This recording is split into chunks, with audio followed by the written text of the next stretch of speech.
10 years ago, before 9/11, the U.S. defense budget was half the size that it is now. 10 years ago, before 9/11, there was no Department of Homeland Security. Had someone suggested that there ought to be one, you probably would have teased them for using a weird word like homeland. 10 years ago, before 9/11, you walked through a metal detector to get on an airplane, sure, but this was the kind of thing you'd only do maybe on a third date.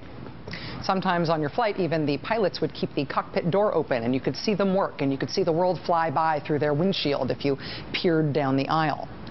Before 9/11, the U.S. had troops based in Saudi Arabia. Before 9/11, the U.S. legal history of torture was of our government prosecuting people for that. Wartime was no excuse. Before 9/11, the National Security Agency having access to everybody's emails and phone calls and texts and bank records and everything would have been a scandal.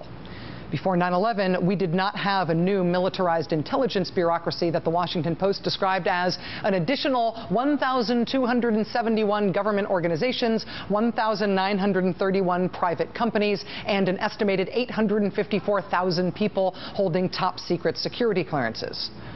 Before 9/11, no one in politics and public life talked about Article 3 courts, courts as called for under the Constitution, because those were just what courts were. We didn't have anything but Article 3 courts. Why would we? Before 9/11, we didn't drop bombs using flying robots.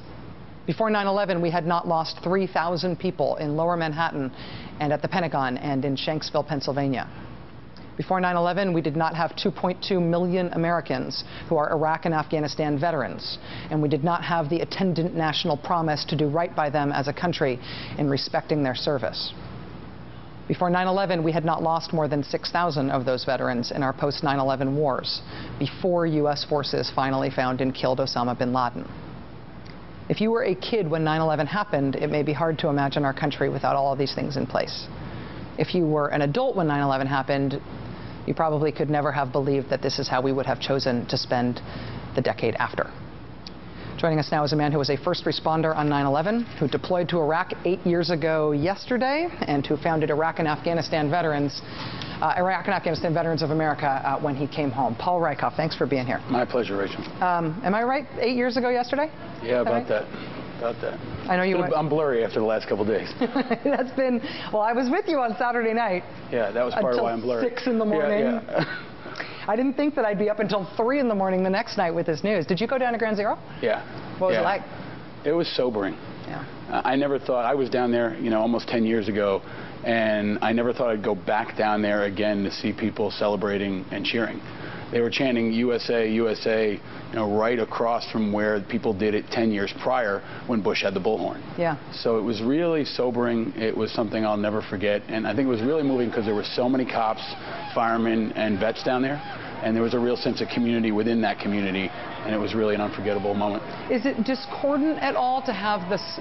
It's both celebratory and, as you say, sobering. Do you have a tension about the celebratory sense of it? Yeah, definitely. Yeah. I mean, we're really grounded in the reality of how much of our lives as a community of veterans has been dedicated to this moment.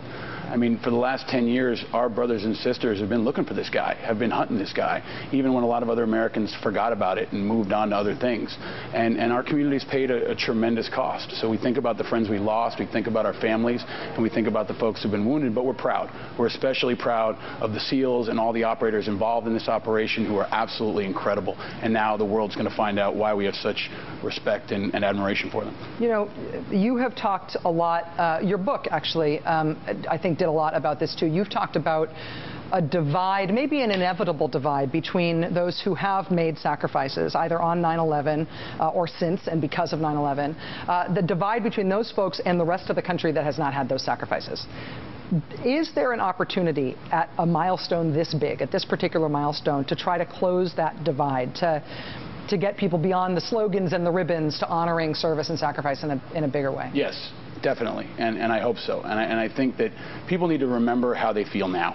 remember how they felt last night, remember that unity, remember that sense of pride, and carry it over. Memorial Day is coming up in a couple of weeks, and we need folks to remember that day and keep this energy and keep this momentum and keep this unity, because it's like nothing I've ever seen. The only time I've ever in my life seen unity like this was after 9/11, and that was for something very different. So I think we have an opportunity to harness that and to really support these folks and support our military and become stronger as a country. I wonder what you think about we're sort of seeing a lot of talk about JSOC in the news now, right? Yeah. About Joint Special Operations Command, which has been around since 1980. It is not a new thing, but it is newly empowered and obviously newly high profile for a secret branch of the military.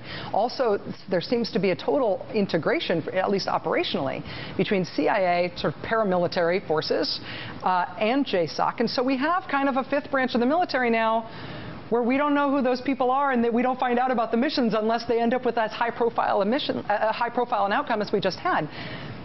How does that affect our ability to appreciate what the sacrifices that are being made if we're not even allowed to know about some of them? It completely insulates us from their sacrifice and their professionalism. I mean, we'll probably never know the names of the folks who are on that operation.